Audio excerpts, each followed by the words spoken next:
You're listening to the Online Business Blueprint brought to you by PlatformLaunchers.com. I'm John Stange, and it's great to have you with us this week, as always, because we love to talk about building and growing and monetizing your online platform. We love taking your passion, helping you turn it into a platform so that you can earn a paycheck from that. And this week is the start of a really interesting season for us inside Platform Launchers and inside the Online Business Blueprint, because this week we're talking about pivoting. Specifically, we're talking about knowing when it's time to pivot your online business model. And I'll tell you right at the outset that I'm about to make a big pivot with Platform Launchers and with some of the things that we're doing. But let me explain that. I will let you know that we have a whole variety of resources and things like that for you at platformlaunchers.com. I hope you'll check those things out. But that being said, let's talk about pivoting. And I will say this right off the bat. And anyone that's involved in online business knows this. When you are involved in the world of online business, like so many people that I am friends with at this season of life, change isn't just inevitable. It's often essential for survival. So things that might have worked brilliantly over the past year might be something that you all of a sudden notice that are starting to struggle to gain some traction. You might notice that customer behavior is shifting, or technology is developing in all kinds of new ways, or competitors are adapting, and market trends are emerging, and all sorts of things are changing. And for many entrepreneurs, the question isn't if a business model will need to change. The question is more like, when will the business model need to change? And I think the key is learning how to recognize the signs that a pivot is necessary. And then once you recognize the signs that the pivot is necessary, and that's something that I've been recognizing for at least a few months, then you've got to have the courage to make that shift before it's too late.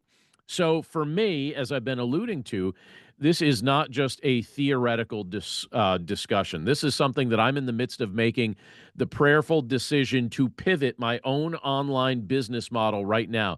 And it's not because it isn't thriving. I'm doing so because my season of life and my responsibilities have been changing. And so as I've been thinking about these things and praying about these things and looking at the nature of what this all means, I actually want to be very, very intentional about stewarding my time well, both for the sake of my work and for the people that God has entrusted to me. So I'm about to make a pivot. And this pivot is a bit personal. So why is this pivot personal for me? Well, right now, let me give you a picture of what my life looks like at present. Right now, I'm teaching technically more than a full load of classes at Cairn University. It's my alma mater. It's where I did my bachelor's degrees. I have 2 bachelors from Cairn and a master's from Cairn as well, and I have the opportunity to teach there. And I'm teaching quite a few classes at Cairn, which I very much enjoy. And the church that I lead, Core Creek Community Church, continues to grow and develop, and we're doing new things. Both very exciting worlds that I have the privilege to operate in. And admittedly, these ministries require focus. They require creativity. They require energy. And I want to be able to dedicate that energy to these responsibilities. But on top of that, maybe you've known this just by virtue of either knowing me personally or seeing some of the things that I've shared in previous podcasts. But on top of that, 2 of my children are getting married in just a few months, which is kind of hard to imagine being at this season of life. But here I am. The Lord's blessed my wife and I with 4 children, and 2 of them decided to get married within 8 weeks of each other. So that's happening in just a few months. And admittedly, I want to be as present as possible for them during this exciting season, to celebrate, to support, and to enjoy as much time together as possible before we venture into this next season of our lives. And all of that, as I've been thinking about it all and praying about it all and looking at it all from a critical lens and a bit of an analytical lens, all of that has led me to step back and just start doing some self-evaluation. I've been evaluating the nature of my business, particularly over the last few months, and I've realized that the current model that I utilize, while very effective and enjoyable and something, and my wife's big question was, she's like, you're going to interrupt this model even though it's got momentum and even though you like it.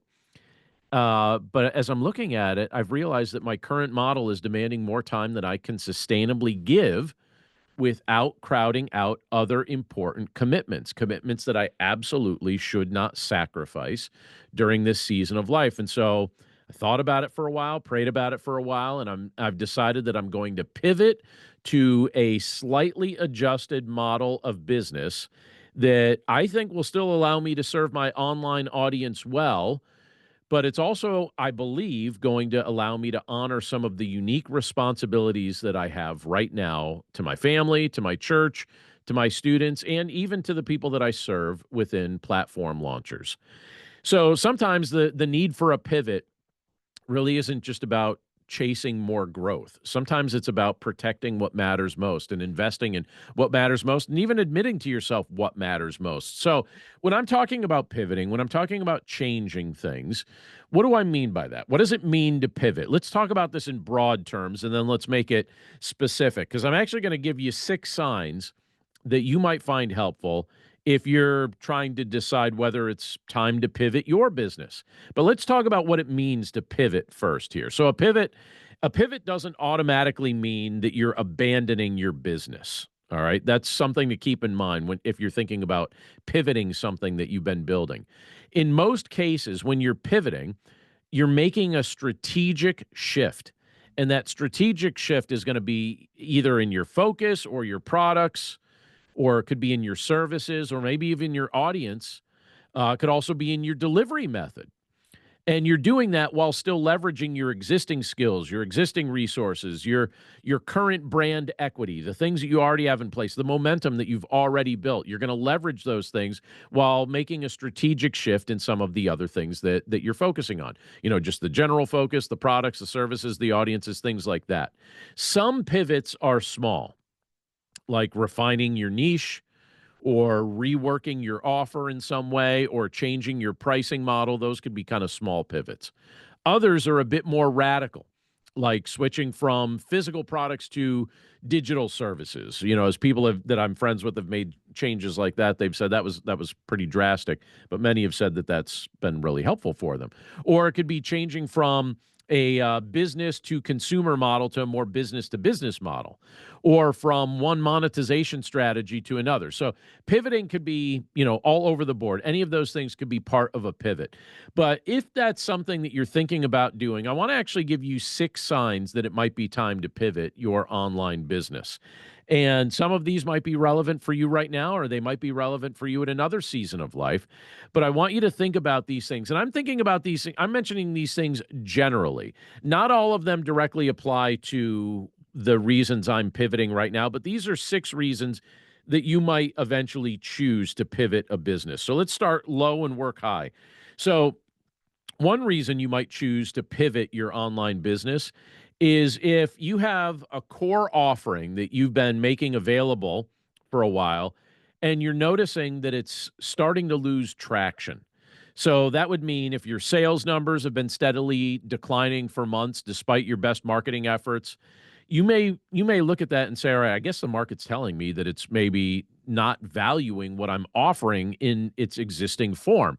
And maybe I need to change that in some way. So if your core offer is losing traction, the main thing that you've been offering, that may mean it's time to pivot. So that's reason number one, or sign number one, we could say. Sign number two that it's time to pivot may be related to customer feedback.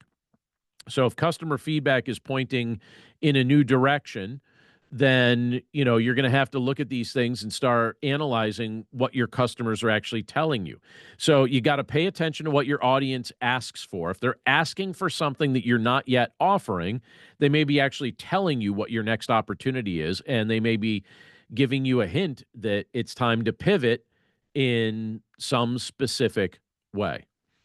A third way is that you may be a third sign, I should say, that you may be in need of pivoting is if the market you're in is a bit saturated. So if you're in a saturated market, you may need to look at what you're doing and pivot to a niche where competition is minimal and value is clear. But I will say this, even if the market that you currently serve has a lot of people serving it, your unique voice always sets you apart. So I'm not one who is convinced that we really have a ton of competition just in general because we all have unique voices, but there could be something that you offer that does set apart your platform from other people. So if you've noticed that a lot of people seem to be doing the same thing and you want to, you know, maybe just kind of spice it up a little bit, that might be a sign that it's time to pivot.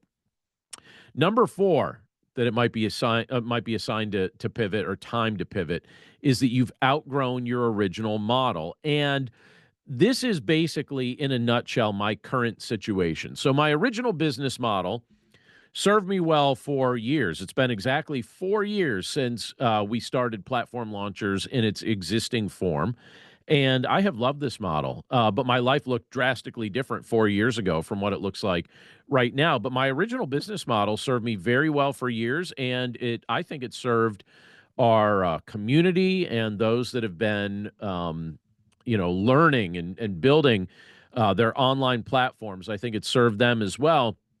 But I have to admit, if I'm being purely honest and transparent, that it doesn't work as well now with my time availability or with some of the priorities that I really need to be spending a lot of time focusing on. It doesn't fit quite as well with the way my life is structured like it did 4 years ago when I put it in place. So I've been wrestling with this because I'm one of those people that when you've got something going and it's working, you look at that, and I tend to stay with things for a good long time. And so I've been praying about this, and I've come to realize that sometimes a pivot doesn't mean you're abandoning what you've built. It simply means you shift to a model that's more sustainable for the season you're in. And I've just kind of had to come to a spot where I had to admit that the season that I'm in has changed a lot in the past 4 years. It's kind of hard to realize, but when I think through some of the major changes that I've experienced, I'm like, yeah, that's kind of a lot. So that's where I've been at. I'm also getting more requests than ever for one-on-one coaching. And actually, when I first started Platform Launchers, I did not offer one-on-one coaching because I didn't really feel like I had the time or bandwidth for it just because of all the counseling that I do in my pastoral role. I thought, I don't know that I could do one-on-one coaching on top of all of that. But over time, I've been getting more and more requests for one-on-one coaching. And I do want to be able to facilitate that, but I don't want to take up additional evenings. And so as I've been wrestling with how this is going to look, I basically have decided I need to make some big adjustments to my weekly schedule. So I'm pivoting. The biggest pivot that those that are part of our members club know is that the weekly opportunity to join together for a live Tuesday night call, that's a change, a big change that we're taking away. That's something that's going away. And so it's sad, but it's the right time for it, at least from what I'm able to deliver in this season of life. And I'm sure people understand that. But change isn't something that any of us find easy. But I am convinced that it's the right time for this pivot, and it's certainly my goal to make it mutually beneficial. A couple other reasons why you might want to pivot something, and these I'm just speaking generally in these contexts. If you feel like the market is shifting in a particular way related to your niche, you might want to pivot. So there could be new technology, new regulations, there could be cultural changes, anything like that. That could make a pivot not only wise, but sometimes necessary. So you might have to pivot certain things that way. But another reason that you might choose to pivot something, and this one is a little bit sad when it happens, but it does happen, and it's okay to admit it to yourself if this is something you ever wrestle with what you're building. If you've ever lost passion or vision for what you do, it may be time to pivot. If the joy is gone, I think your customers are eventually going to feel that, and I think a pivot can reignite your enthusiasm and allow you to focus on some new things. So the question then inevitably comes, especially in a context where you've created something that has momentum. People often wonder, all right, well, how can you pivot something without losing momentum? Well, I have a few quick suggestions for that. Just a few, like 5 really quick suggestions on how to pivot without losing momentum. And I'll just blurt them out really, really quickly. Number 1, validate before you leap. So test your new direction before fully committing. As I mentioned in my model here, I'm going to be doing more one-on-one coaching. which I'm looking forward to do. I'm getting more requests to do that, and that's fine. And I've been testing that out to see if I can make that work. And it looks like I'll be able to do that. So I validated that before I made this leap. Secondly, if you're going to pivot and you don't want to lose momentum, make sure you communicate clearly and transparently. You've got to let your audience know why you're making the change. So again, in my case, I'm being honest that I'd like to better balance my ministry, my family, and my business in a way that reflects the season of life that I'm at right now, more so than the season of life I was at when I established the current structure 4 years ago. So that's number two. Number three, if you want to pivot without losing momentum, you want to keep leveraging what's working. Keep what still brings value. Make sure that that value is still there. Number four, set clear metrics for success. So you're going to define some ways that you would say, all right, this is how I will know that this pivot is working.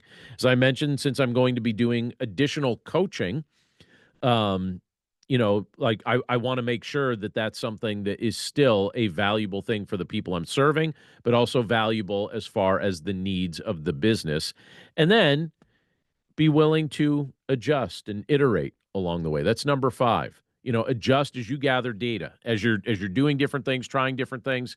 Just keep making adjustments. Be adaptable. I'm going to give you a very obvious real world example here. Many of us are familiar with Netflix. I remember our family, we used to get the physical media from Netflix, the DVDs in the mail. And Netflix, along the way, they recognized that everything was going digital. And so they thought, all right, we're not going to just be like a DVD in the mail service. We're going to become a digital product. And at first, they actually tried to rebrand the CD or the DVDs in the mail part. They called it, I believe it was called Quickster, if I'm not mistaken. But again, they began as a DVD by mail rental company, and then when streaming technology became available and worked well, they just became an on-demand video service. They didn't abandon their mission; they just adapted the delivery method to fit some new realities. And if you're going to do this, if it's ever time for you to pivot what you're doing, um, I want to just finish up here by just talking about mindset for a quick second, because I think the hardest part of pivoting is it's often emotional. At least for me, I think the hardest part for pivoting is emotional. That's honestly my biggest struggle when it comes to making a pivot, and probably what has prevented me from pivoting things like I'm pivoting them right now sooner. I probably could have done this sooner because I noticed certain things sooner that made me start thinking about this. But here's what happens, just from an emotional standpoint. We become attached to what we've built. We become attached to the people that we have the privilege to work with. We become attached to the opportunities that the Lord gives us to serve in certain ways. And that's kind of where I find myself quite frequently. But when you really think about it, adaptability isn't a failure or a weakness, it's a strength, right?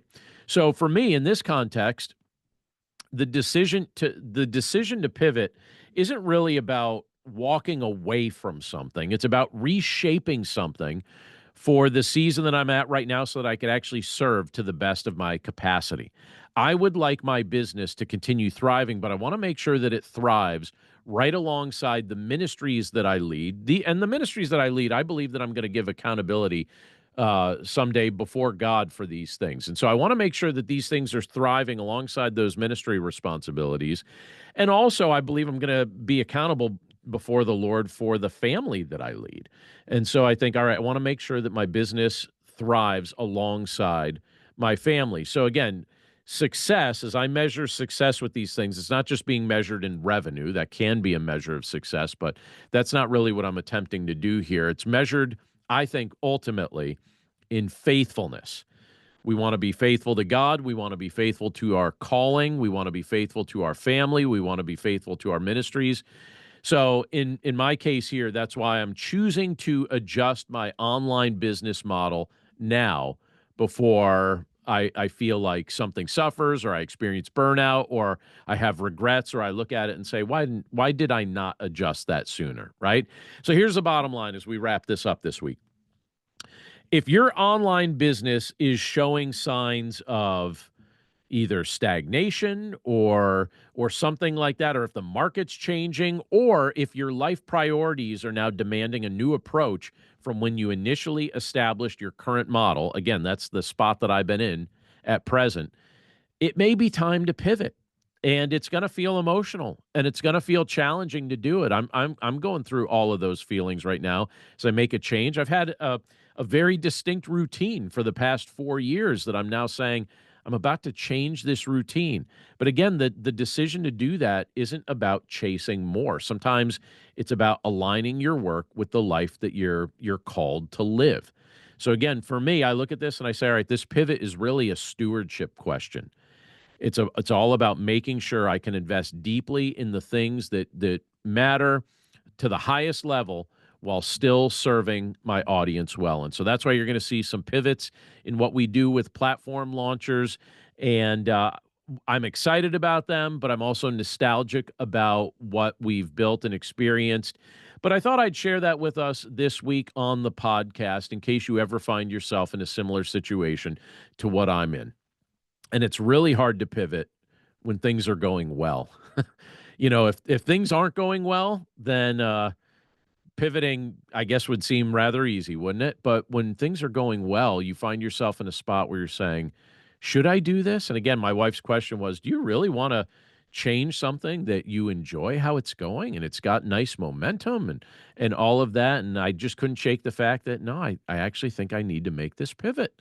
And after much prayer and after much conversation with my wonderful wife, who gives me good counsel always, we decided, yeah, it is the right thing to make this pivot. And if it's beneficial for us and for our ministries, it's going to be beneficial for the business. It's going to be likewise then beneficial for the people that we feel called to serve. So that's the news in our life. That's what's going on at present. Was looking forward to sharing this with you, but that's the pivot that we're making. So the monthly members club is going away now, but the other aspects of platform launchers are very much alive and very much ready to serve. And so I hope you'll take advantage of those things, our courses, our coaching, things of that nature.